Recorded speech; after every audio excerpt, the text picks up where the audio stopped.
to our present-day rising. The Black experience in America is a story of resilience, achievement, and unstoppable spirit. This February, we're curating amazing conversations celebrating the heroes, the pioneers, and the everyday people who made history. Black History Month on KBLA Talk 1580. Together, we carry the torch forward.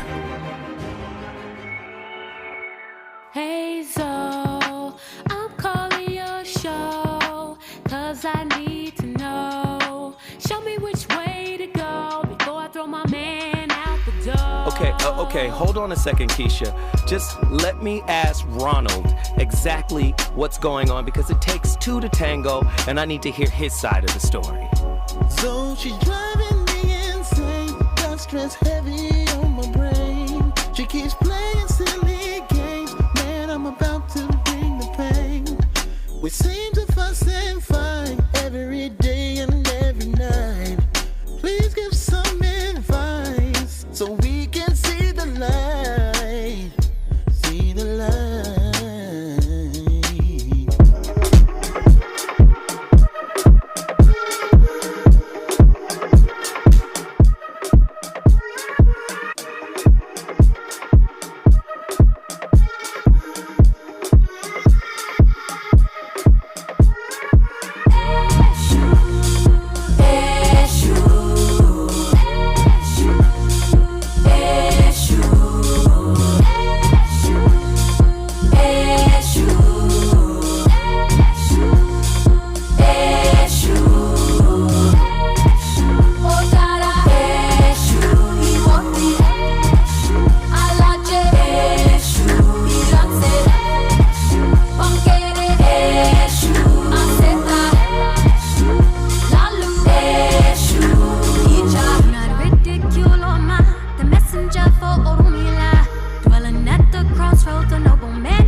Constructive behavior typically elicits a dopamine release that I don't get.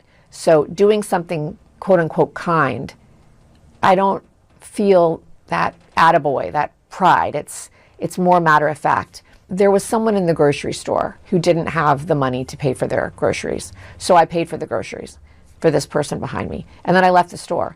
I wasn't doing it because I wanted any credit, or this is a problem that needs to be solved, so I'm going to solve it for this person. But I don't get that hit of, wow, what a good person I am. That was a nice thing to do. But I do get it from something destructive. I get this jolt of feeling that sort of snaps me out of my pressure. In much the same way that someone who has obsessive compulsive disorder, they can't tell you why washing their hands 8 times or doing a series of rituals makes them feel less anxiety. It just does. And that was similar to what I was experiencing as a child. When I was a kid, I was at a sleepover and I decided to walk home in the middle of the night, which I understand is not a typical choice. And on that walk home, there was someone who had left their garage open in my neighborhood. And I went into the garage and I actually got in the car that was in the garage. And I remember feeling so much peace. It was existing in a world where I knew I wasn't supposed to exist. It really neutralized the pressure that I had been feeling that day. As I got older, breaking into homes was my sort of go-to for neutralizing the pressure that I would feel. And I never took anything, and I never did anything destructive within the home. It didn't matter to me whether it was a huge house, small house, an occupied house. I started to lean more toward houses that weren't occupied for obvious reasons, but I found some regular places that I liked and I felt that I could get in and out of safely, and I would just sit in the silence and I could feel all the pressure going away and all of the apathy flooding in, which is not, I don't believe that's normal. I think that when most neurotypical people find themselves in a house where they're not supposed to be, they're going to be anxious about it. Their heart's going to be racing. It was the exact opposite for me. And what I came to realize is this is how I want to feel. This, I don't care. I don't care. And it's okay. It's okay to feel apathetic. It's okay to just have no emotion, to just sort of float. And what I found was that these regular acts of disciplined deviance helped prevent more spontaneous acts. And that was always a concern for me, particularly after I had stabbed the little girl in my class. If I waited too long, there was a possibility that I might not lose control, but resort to something more extreme. And I never wanted to be at the mercy of these compulsions. So as I got older, I started to engage in them almost like a prescription. I would do it whether I felt like it or not. This young lady has a very powerful story. What's her name again, Andy? She has a very powerful story. I think she has her PhD. I think she's a clinical psychologist as well, but she's also a diagnosed sociopath, right? What's her name, Andy? Patrice Gagne. And what she broke down was, and a lot of people don't know the difference between a psychopath and a sociopath. Psychopaths are more likely to get in trouble with the law, but sociopaths know how to blend into society. And I know a lot of these topics sometimes feel a little familiar because the sociopath is reminiscent of, the way they move, how they process. It's reminiscent of the cognitive empathy that some or many narcissists employ, right? Cognitive empathy, which is a kind of performative empathy. It's not really being empathetic because they're not feeling what you feel. They're not understanding what you feel from an emotional space. They're understanding it from an intellectual space. So sociopaths move like that. And her story was quite interesting. And she broke down a concept called disciplined deviance. Like she would give herself microdoses of bad behavior, right? And that would give her a dopamine rush. Now, what's very interesting about this whole piece, sociopaths, psychopaths, they do things like masking. They know how to perform, especially if they're high functioning, they know how to perform to make it seem like they're just normal, regular people, just, they're not neurodivergent, right? Everything is good, right? They know how to perform. And it's interesting because of the Carl Jung piece, right? The mask we all wear. And what's crazy is, or interesting, I should say, all of these different terms, sociopath, psychopath, anxious, preoccupied, fearful, avoidant, dismissive, all of this stuff is born out of childhood, right? Whatever happened or didn't happen or was supposed to happen that didn't happen, it all comes out of childhood, right? Narcissist, codependent, SLDD. And it leads us to our topic tonight. Again, another one from Attila. The disciplined deviant. Are you giving your shadow intermittent reinforcement? A deeper look at the dopamine rush of psychopathic thrill seekers. Now, what's so interesting about this? A lot of times, the thrill of our life typically is the relationships that we're in. For a lot of people, again, going back to that old familiar thing, even if it's toxic, right? We know it's not good for us, but we do it anyway, right? Because it makes the most sense to us.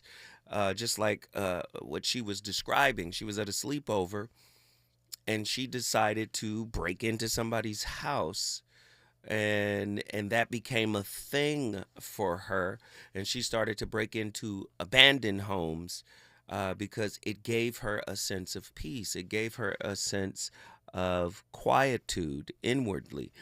And she said she noticed that if she didn't do certain thrill-seeking actions, that she may act out. It would be like this buildup of, I haven't done anything deviant. I haven't done anything bad. Now, it was her father, while she was in college, who told her, hey, you might want to go seek therapy. And she went and got therapy and then got the clinical diagnosis based off of, the particular criteria that is needed to pass in order to be labeled as a sociopath. But she was clinically diagnosed as one, and that began her journey, man. So, and I'm applying this to intimate relationships. We all would like to paint ourselves with this broad stroke of how good we are as people. But I think deep down, a lot of us entertain some of our more deviant thoughts in relationships as it pertains to our partners, especially if we're not getting what we think we want. I think cheating for a lot of people kind of satiates that thrill, right? That thrill-seeking desire. Can self-love coexist with the dopamine rush of risk? Or does the pursuit of thrills signal a betrayal of one's own boundaries? This is why when I hear people talk about, oh, you got to be disciplined, right? First off, you got to know who you're talking to. You got to know what that person has been through. You just can't apply a blanket license term. You lack self-discipline. Well, what have they been through? Right? We don't understand ourselves in context, and we damn sure don't understand other people in context. So what we tend to do is just apply these blanket attributions to people and say, well, if you don't follow this particular rule or this moral concept, you're somehow not a good person. Well, we'd have to investigate as to why they lack discipline, right? And I think it's a very important question, right? This question interrogates the paradox where the very act of nurturing oneself might paradoxically fuel a drive toward dangerous, thrill-seeking behaviors. It challenges us to re-examine self-love, right? Or whether self-love serves purely a protective shield, serves as a protective shield, or if it may inadvertently prime the neural circuits for intermittent reinforcement, right? In other words, I'm not going to always tap in with me because it hurts. It's scary. So when you do that in an intermittent way, you tend to lose sight of self. When you lose sight of self, you're probably prone to making decisions that could either hurt you or someone else. Is the discipline of the deviant a conscious strategy for healing? I'm going to give myself a little bad, right? Is it a conscious strategy for healing trauma, or merely a mask for unresolved emotional wounds? By integrating the insights from childhood post-traumatic stress disorder, CPTSD, research, and shadow work, this inquiry questions whether disciplined deviance represents a therapeutic, albeit counterintuitive, method of processing early trauma. That's kind of what the lady did. She said, I'm not going to the sleepover. I'm going to break into a house. Now, she was perfectly safe, and then she formulated a way of breaking into homes that weren't occupied. Disciplined deviance. What I'm trying to point out here, do you know everybody is on the spectrum? In some kind of way. You hear narcissists, right? Narcissism, it's on the spectrum. You hear autism, it's on a spectrum. You hear all of these things on a spectrum. If you came from a traumatic upbringing, there's something in you. You're on the spectrum somewhere, and it's going to manifest itself in intimate relationships. It really will. Do our traditional models of attachment fail to capture the paradox of intermittent reinforcement in high-risk behaviors? A lot of our relationships are high-risk behaviors. Why is it that we ignore when we know this person isn't good for me? This person can hurt me. Or we delude ourselves and say, oh, this person, they might be bad to other people, but they wouldn't be bad to me, right? Drawing on attachment theory and empirical studies, this title challenges conventional wisdom by suggesting that the unpredictable rewards of risk-taking may reflect a fundamentally misunderstood mechanism of emotional regulation within interpersonal relationships. Can the shadow's dopamine surge, right, illuminate hidden pathways to transformation, or does it signal a descent into self-destructive chaos? This is very interesting. I want to know what you think about tonight's topic. You guys already know how we do this. This is an open discussion, non-judgmental discussion. I want to know your thoughts. When I think of people who struggle, right, with quote-unquote doing the right thing, especially as it pertains to, say, cheating or lying or manipulating, right? For many people, it's very hard to look at themselves and say, oh, I actually do this, right? The disciplined deviant. Are you giving your shadow intermittent reinforcement? This is a very deep topic, a deeper look at the dopamine rush of sociopathic thrill seekers.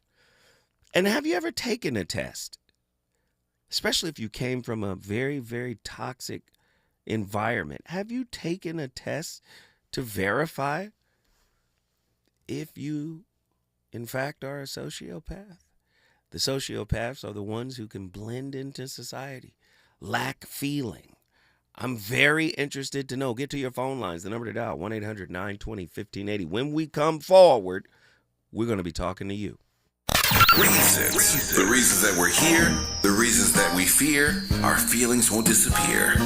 You're listening to the voice of reason with Zoe Williams on KBLA Talk 1580. They can do anything they want to us. We might not be back. I might be in jail. I might be anywhere. But when I leave, you can remember I said with the last words on my lips, I am a revolutionary.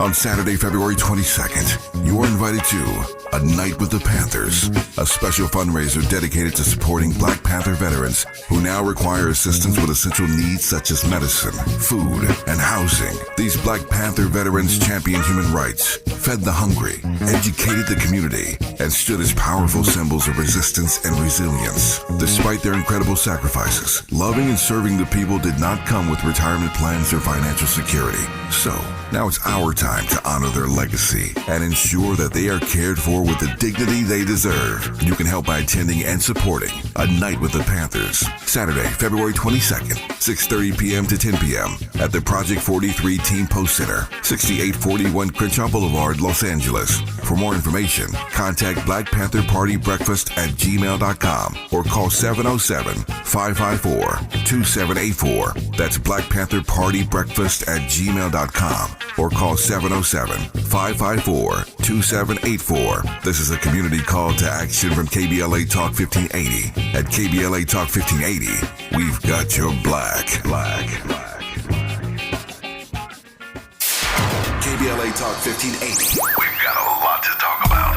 KBLA Talk 1580 reminds you, when we fight, we win. The Youth Justice Coalition is challenging America's addiction to incarceration and discrimination. YJC works to dismantle policies leading to mass incarceration, law enforcement violence, and the school-to-prison pipeline. Their approach, transformative justice, community intervention, free LA high school, legal defense, and system monitoring. YJC promotes safety without relying on prisons. Their goal, prevent system contact and help people exit the system through direct action, advocacy, and education. Want to get involved or need help? Call 323-235-4243. That's 323-235-4243. Join YJC in creating change. When we fight, we win. KBLA Talk 1580, your voice for justice. This is a community call to action from KBLA Talk 1580.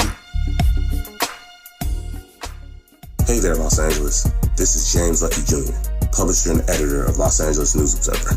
Are you hungry for news that matters to you in the African-American communities of Los Angeles? Well, buckle up, because we got the scoop you've been craving. Stay in the know and never miss a beat with our free weekly publications conveniently available near you. Or hop on the digital wave and become an exclusive subscriber at OGNSC.com.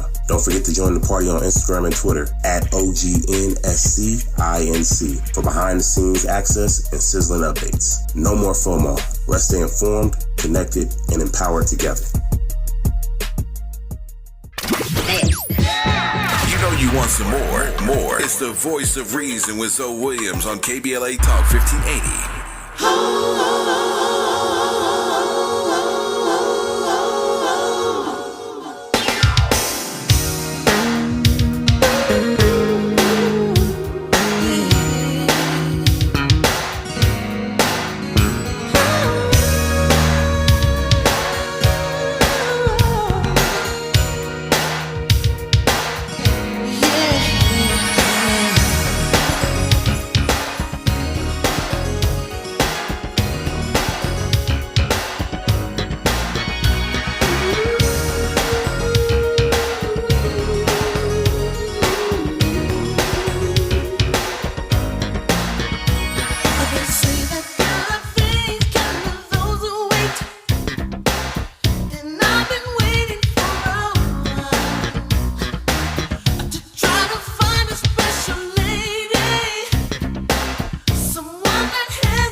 Hello, everybody. Welcome to Health Hackers episode 21. I'm Gemma Evans. I'm a journalist and presenter here in the UK, and this is my series devoted to getting inside the minds of some of the most pioneering figures in health, wellness, and mindset.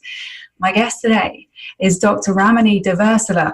She's a clinical psychologist and wrote the book titled Should I Stay or Should I Go? Surviving a Narcissistic Relationship. Over the next 30 minutes, we will be discussing how to spot and handle the narcissists in your life. But not just that, we're going to touch on sociopaths and psychopaths too. Dr. Ramani, hello, and thank you for coming on to Health Hackers. Good morning, Gemma. So here's what I would love to know first. What motivated you to write a book about narcissistic relationships?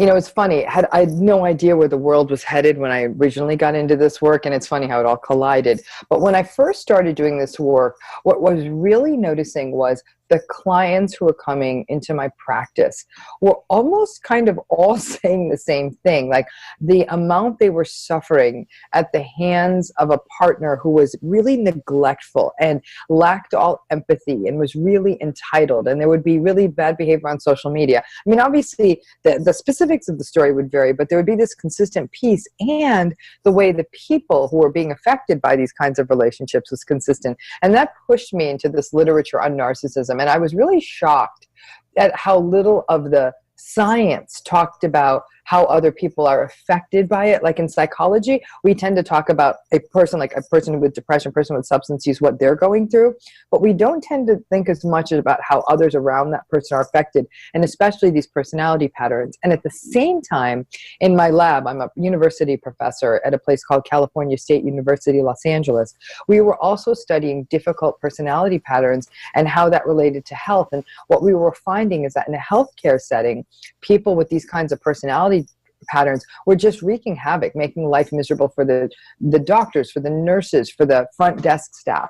And so then I realized, like, wow, there's just a lot of difficult people out there. And yet everybody keeps giving them second chances. She's having a bad day. It's a tough week at work. She had a mean mother. Like, they just kept making excuses for these people. And it seemed like these people the narcissists were just receiving these excuses and never changing their behavior. The final piece was and then I had clients who were coming in who were narcissistic. And I thought, nothing I'm doing is working. Nothing. I read everything I could. I tried every therapeutic technique.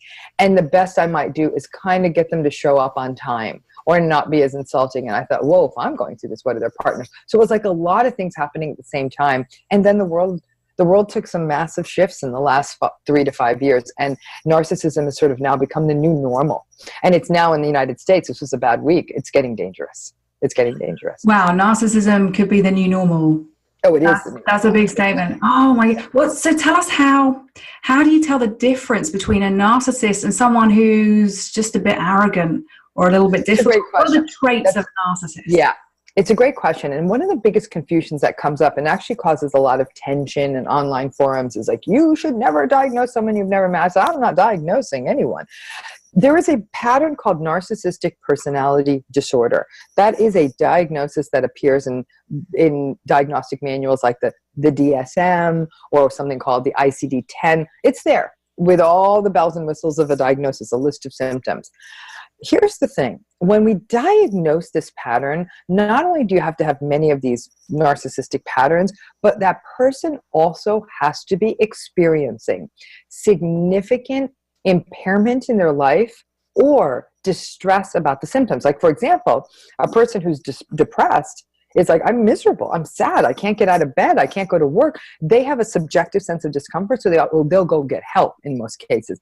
A person with narcissistic personality disorder, or I should say a person who's narcissistic, often feels like my life's going just fine. I'm making lots of money, I do whatever I want, whenever I want, I'm not bothered by other people, I just do what I want. So we rarely see narcissistic personality disorder, but this pattern called narcissism, it's just that, it's a pattern, it's like a trait, in some ways. It's almost like saying someone's stubborn or they're sweet or kind. Like, we know what that means.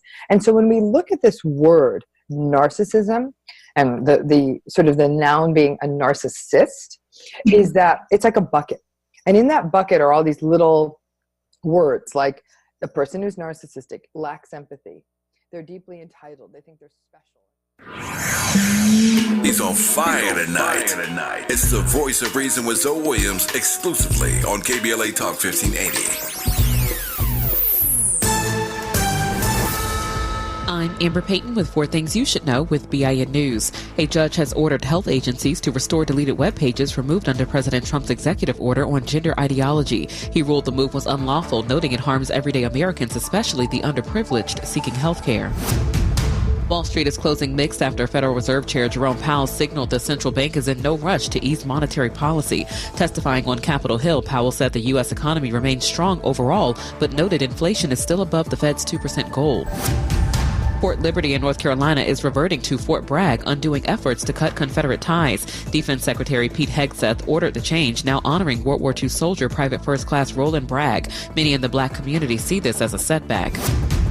And Black Los Angeles Mayor Karen Bass is updating residents on Palisades fire recovery, noting power restoration to most homes and the start of Phase 2 of debris removal. I'm Amber Payton on the Black Information Network, your home for Black News First.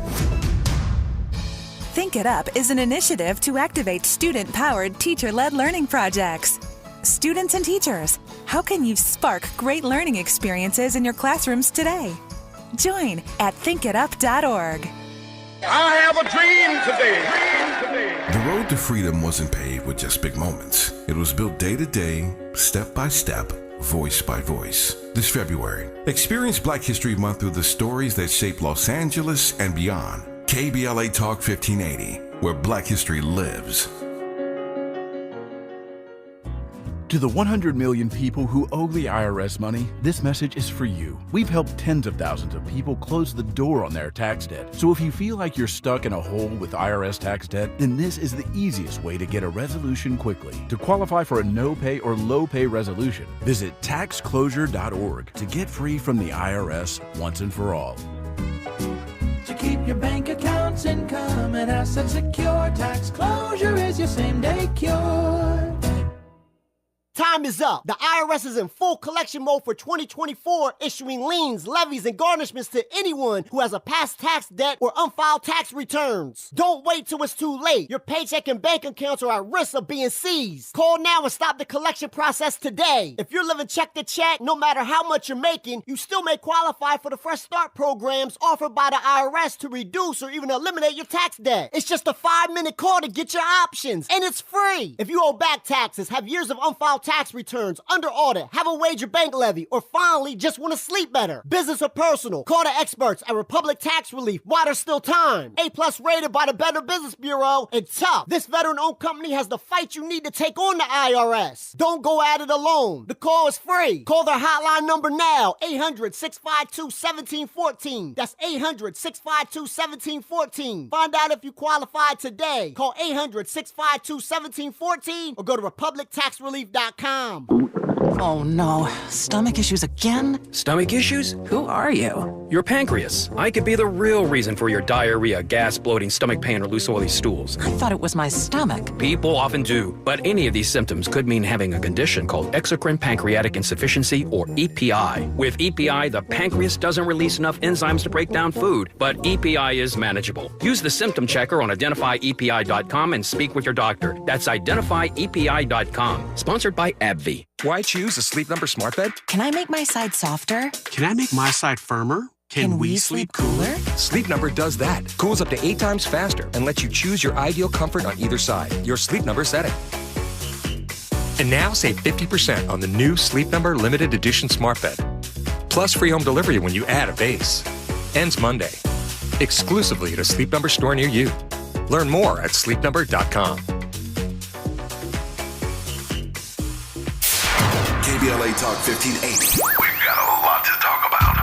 KBLA Talk 1580, connecting you with services and solutions. The Los Angeles Regional Food Bank is on a mission to fight hunger and provide nutritious food to those in need across our community. They partner with federal, state, and local programs advocating for better policies and funding for critical hunger relief programs like Cal Fresh, the Emergency Food Assistance Program, and the Child and Adult Care Food Program. The food bank works with coalitions and local representatives to make sure hunger is addressed in every district of LA County. They also run nutrition education campaigns, raise hunger awareness, and source nutritious food for distribution, all while supporting regulations that allow food pantries to operate safely. Want to help? Visit lafoodbank.org or call 323-234-3030 to volunteer or find a food bank near you. Together, we can ensure that no one goes hungry in Los Angeles County. This is a community call to action from KBLA Talk 1580.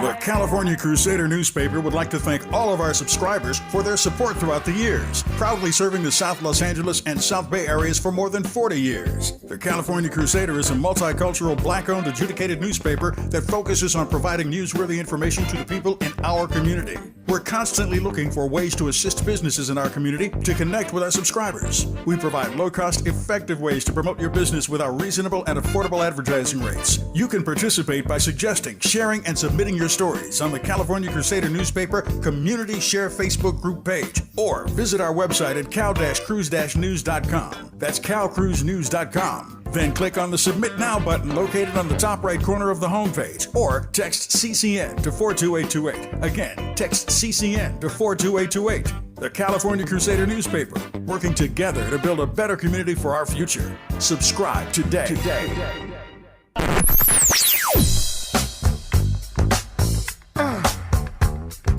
This is KBLA Talk 1580. Talk radio.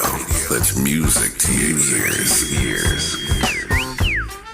We're unapologetically progressive. KBLA Talk 1580.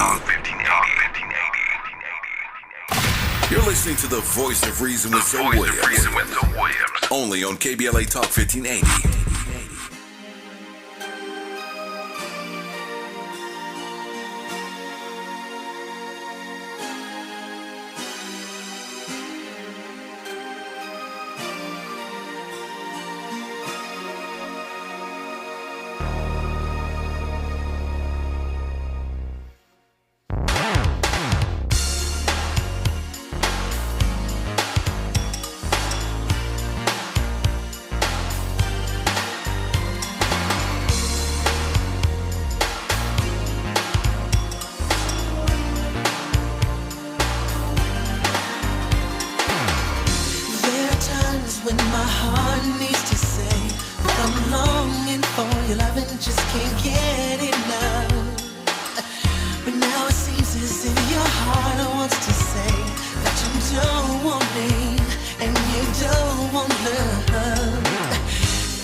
Discipline, the root meaning of that word means to learn.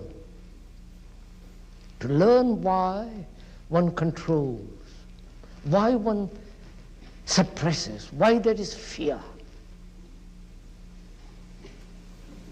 Why does one conform, compare, and therefore conflict? And in that learning, there is order. That very learning brings about order. Not order according to any design, pattern, but in the very inquiry into the confusion, into the disorder, there is order. Right? Look, most of us are confused because we have, for a dozen reasons, which we needn't go into for the moment. And to learn about confusion, to learn about the disorderly life one leads, not try to bring order in confusion or order in disorder, but to learn about disorder. To learn. Listen, man, Krishnamurti is saying, we'll sit back and look at these terms. Oh, that guy's a sociopath. My God, look at him. And he's saying, look at your own disorder. You are a sociopath too. You're not very much different. Sociopathic masking refers to a defense behavior where an individual conceals their natural personality or behavior due to social pressure, abuse, or harassment. A study from Brazil found that people with sociopathic traits are less likely to comply with mask wearing and other measures to limit the spread of coronavirus. Do you see? Yeah. I'm not wearing a mask. Right? Why? Because sociopaths are antisocial. Right? right? This is very interesting the way this is all laid out here. A defense mechanism where an individual conceals their natural personality. Sounds like code switching, doesn't it? We do it at work. We do it in relationships. There's relationship code switching. But we don't call ourselves sociopaths. Now, do we? We don't even see ourselves as antisocial, do we? But many of us have come from upbringings that could have created a sociopath, a narcissist, an SLDD, self-love deficient. And the only way to figure this out is to do what? Self-inquiry. Many people are afraid to do it. In what ways does self-love act as a shield against harming others? Don't we want to harm those who hurt us? How many of us have very clean and nice and sweet and caring and empathetic breakups? 1-800-920-1580. Can thrill-seeking be considered disrespect of your own boundaries? What are some of the indicators that certain deviant behaviors are connected with CPTSD and childhood trauma? What are some benefits of us using intermittent reinforcement to help regulate our emotions?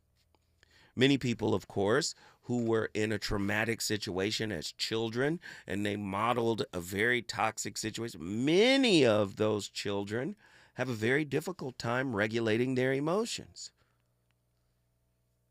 Right? 1-800-920-1580. True or false? Discipline can control but not necessarily cure behavior. To me, discipline is just a euphemism for masking. And what's the difference between sociopathic masking and the mask that Carl Jung spoke of, that everyone wears? The mask, of course, Carl Jung was talking about the term mask. It actually means persona, the personality you present. This is what I'm saying. If you want to have a real conversation about relationship, we really got to get down to how real you are not. Right? How much of the real you shows up in your interactions with others? Can you be yourself? Can connections be made between infidelity and disciplined defiance or disciplined deviance? Does the inability to emotionally connect with a partner correlate with the propensity to seek thrills outside of an existing relationship? Could polygamy or other relationship types classify as intermittent reinforcement for those who are not emotionally and or spiritually equipped for monogamy? If so, would alleviating the dopamine addiction make alternative relationships less desirable? Everybody's out for some type of dopamine hit. And we're going to recontextualize the term dopamine. We're not going to call it dopamine. We're going to take it from our good friend Ronan out of Naptown, Indianapolis. We're going to call it copamine. Because everybody is just trying to cope with being themselves. They don't really like themselves. They don't really approve of the full version of themselves. Right? The mask is the most appealing aspect of themselves, and to others. Right? So we're all copamine addicts looking for the next hit. And while listen, as all addicts will put on a show. Are you putting on a show in your relationship because you haven't dealt with your childhood issues? Are you performing love? Are you performing empathy? Are you performing self-care? Ooh. Wow.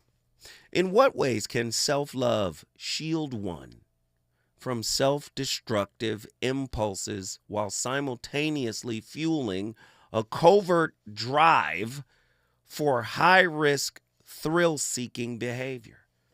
1-800-920-15. Have you noticed everybody wants to travel now? Let's go travel. Right? That's a coping mechanism for many people. They're getting a hit. It's an escape. Right? I know. How might early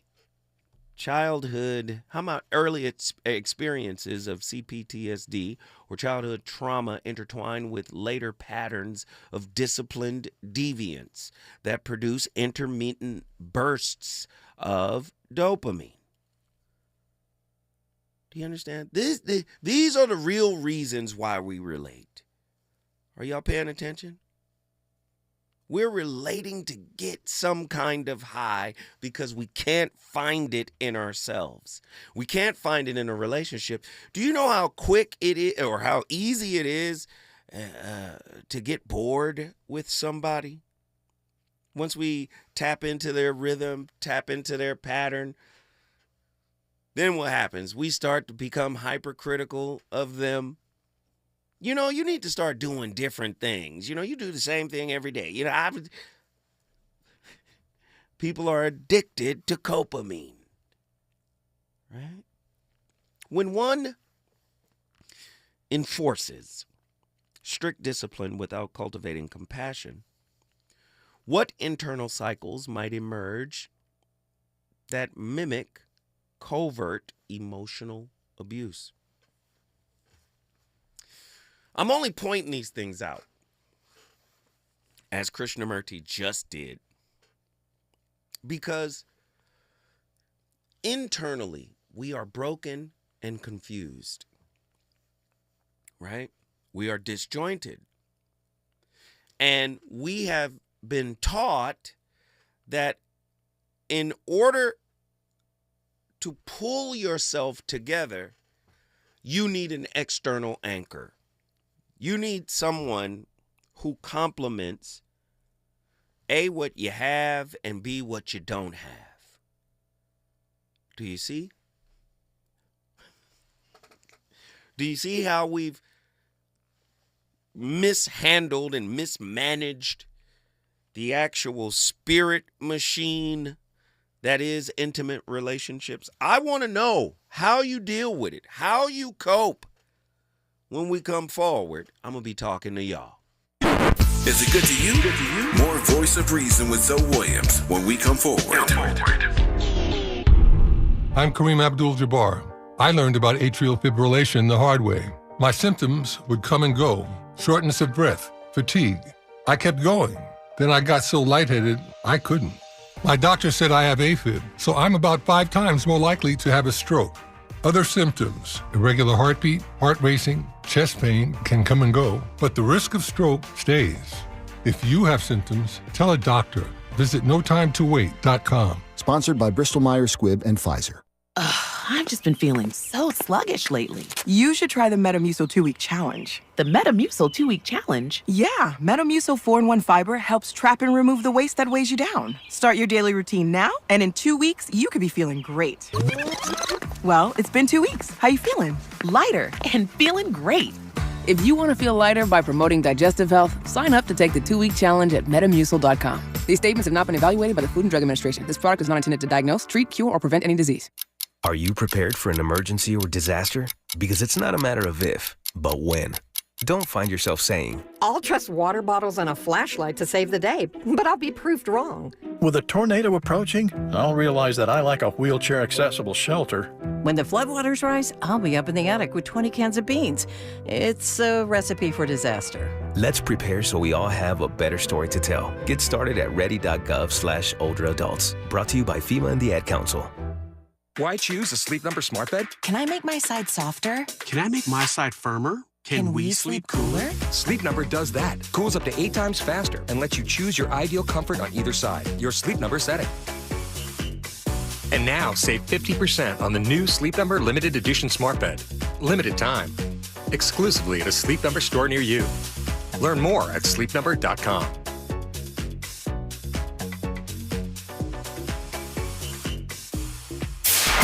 KBLA Talk 1580. We've got a lot to talk about. Imagine a Los Angeles where everyone can thrive, where communities have access to the resources they need to succeed. That's the vision of Detours Mentoring Group, Inc. They're dedicated to improving life in LA County by providing educational support, employment assistance, and spaces for community engagement. By 2050, they want LA to be the best place to connect, create, learn, live, and play. They're working toward an education system that's well-resourced and culturally responsive, becoming a hub for artists and innovators, and making sure everyone has access to healthy food, quality healthcare, and safe housing. It's about building a future where we all have the chance to succeed. We invite you to learn more about their mission and get involved with Detours Mentoring Group, Inc. This is a community call to action from KBLA Talk 1580. You know you want some more. It's the voice of reason with Zoe Williams on KBLA Talk 1580.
Jim, so what's a high-functioning sociopath? A high-functioning sociopath is a person who has antisocial personality disorder who tends to be less impulsive and more calculating.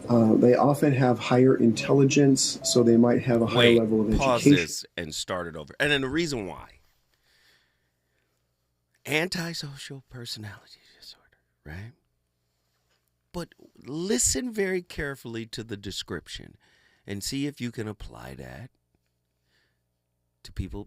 It's easier to apply it to people you've dated.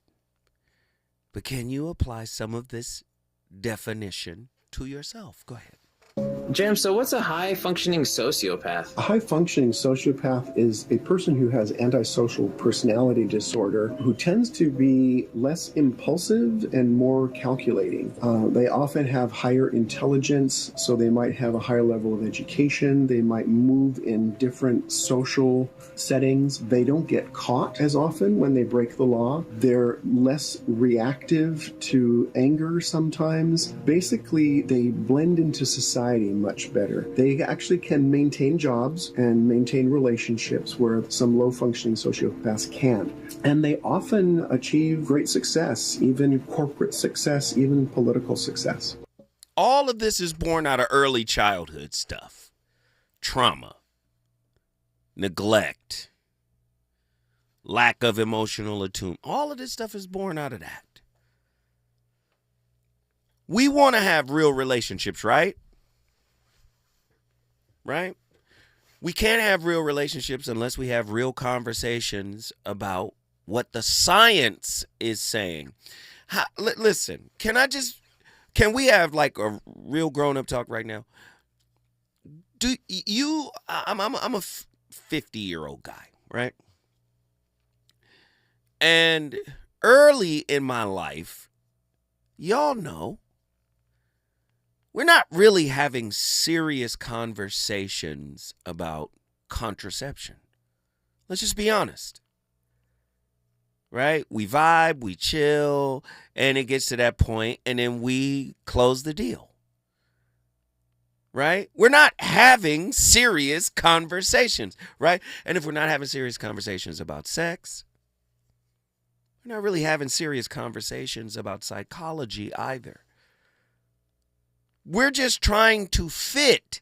We see ourselves as puzzle pieces, and we're looking for a piece that actually intersects with our zigs and zags. That's it.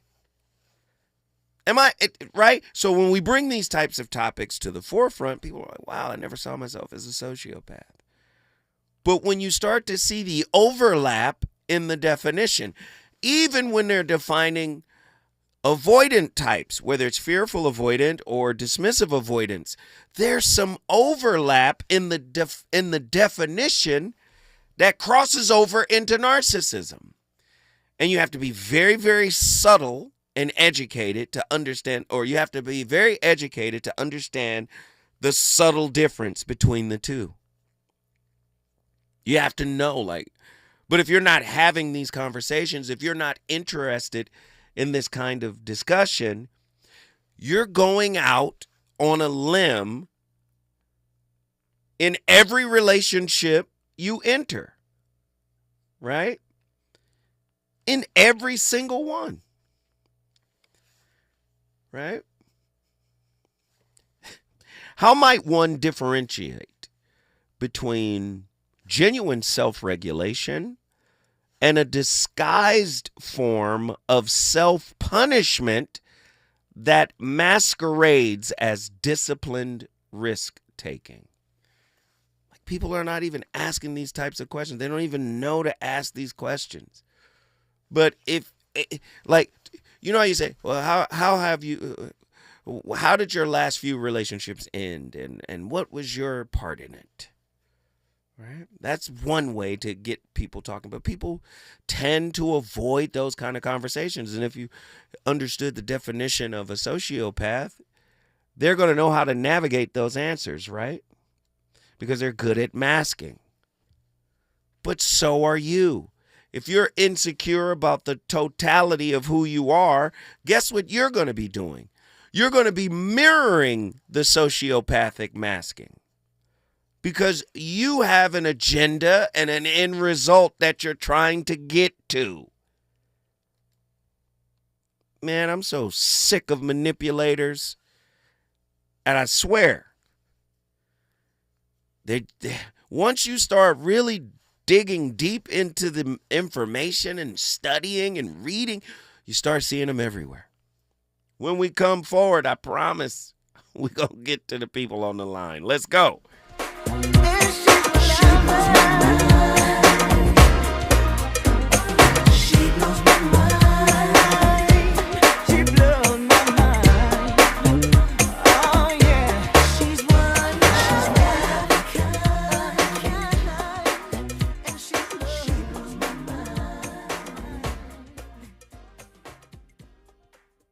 KBLA 1580 Santa Monica. I'm Amber Payton with 4 Things You Should Know with BIN News. A judge has ordered health agencies to restore deleted web pages removed under President Trump's executive order on gender ideology.